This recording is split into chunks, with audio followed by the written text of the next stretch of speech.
Hello বন্ধুরা, সবাইকে good afternoon জানাচ্ছি। তো এখন বেলা বাজে 1:30টার উপরে হয়ে গেছে। তো অল্প আগে বাজার করতে গিয়েছিলাম।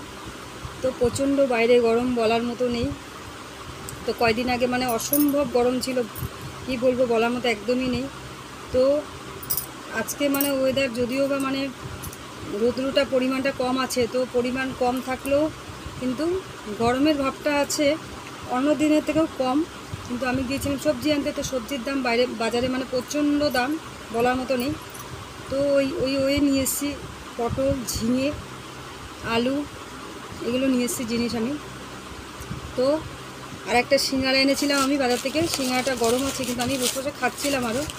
তা আমি একটু পরে ভাত খাবো আরও এই সিঙ্গাড়াটা। কারণ আমি যে জিনিসই খাবো একটু গরম গরম খাই, কারণ ঠান্ডা জিনিসটা আমি একদম পছন্দ করি না।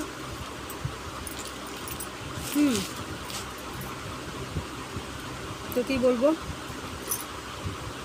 তো ভাত খেতে খেতে এখন দেরি আছে, অল্প পরে খাবো ভাত। ভাত খেতে খেতে আমার হয়তো 2:30 3টেও বেজে যেতে পারে, কারণ আমার ভাত খাওয়ার কোনো টাইম টেবিল নেই, দেরি হয়ে যায় আমার। যেহেতু এটা একটা শ্রাবণ মাস, তো মার পুজো টুজো দিয়ে মার যে পুঁথিটা আছে, যে পদ্মপুরণের পুঁথিটা, ওইগুলো পড়তে লাগে। তো আমার বহুত সময় লাগে, আর একা মানুষ, সব কিছু কাজ আমার করতে লাগে, অনেক কাজ করতে লাগে, অনেক কাজ করতে। হয়তো আমি মুখ দিয়ে বলছি যেভাবে, হয়তো চোখে না দেখলে হয়তো বুঝাতে পারবো না আমি সবাইকে। তো এটাই আর কি বলবো।